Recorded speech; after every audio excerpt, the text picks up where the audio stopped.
90s കിഡ്സിൻ്റെ career guidance എന്ന് പറയുമ്പോൾ എന്താണെന്നറിയോ? അന്ന് കിട്ടിയിട്ടുള്ള കരിയർ ഗൈഡൻസ് ഞാൻ പറയാം. +2 ഒക്കെ കഴിഞ്ഞ് കഴിയുമ്പോൾ ഏതെങ്കിലും ഒരു പ്രോഗ്രാമിനോ കരിയർ ഗൈഡൻസ് കോച്ചിങ്ങിനോ എന്തെങ്കിലും കാര്യത്തിന് പോകുമ്പോൾ അവിടെ ഉള്ളവർ ചോദിക്കും, നിനക്ക് എന്താ ആവാൻ ആഗ്രഹം, നിൻ്റെ മാർക്ക് എത്രയാണ്, +2 സ്കോർ എത്രയാണ്, ഗ്രേഡ് എത്രയാണ്, എങ്കിൽ നീ ഇന്ന കോളേജിൽ പോയിക്കോ, ഇന്ന ഡിഗ്രി എടുത്തോ, അല്ലെങ്കിൽ ഇന്ന BTechൽ ഇന്ന സബ്ജക്റ്റ് എടുത്തോ, കഴിഞ്ഞു. ഇതാണ് അന്നത്തെ കരിയർ ഗൈഡൻസ്. പക്ഷേ ആക്ച്വൽ കരിയർ ഗൈഡൻസ് അതല്ല. ഓരോ മനുഷ്യൻ്റെയും സ്കില്ലനുസരിച്ച്, നിങ്ങളുടെ ടാലൻ്റ് അനുസരിച്ച്, നിങ്ങളുടെ ആഗ്രഹങ്ങളനുസരിച്ച്, നിങ്ങളുടെ ഡ്രീം അനുസരിച്ചാണ് നിങ്ങളുടെ കരിയർ നിങ്ങൾ സെലക്ട് ചെയ്യേണ്ടത്. അത് ചിലപ്പോൾ ബിസിനസ് ആവാം, ചിലപ്പോൾ ജോബ് ആവാം, ആർട്ട് പരമായിട്ടുള്ള കാര്യങ്ങളാവാം, വട്ടെവർ. പക്ഷേ ഇവിടെ ഒരു ട്വിസ്റ്റ് ഉണ്ട്.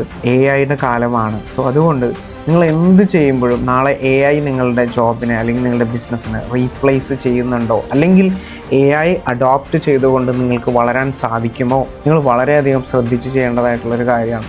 അല്ലെങ്കിൽ നിങ്ങൾ ഇൻഡസ്ട്രിയിൽ നിന്ന് ഔട്ടാവും. ഇതൊരു ഭയങ്കര റെവല്യൂഷൻ ആയിക്കൊണ്ടിരിക്കുകയാണ്.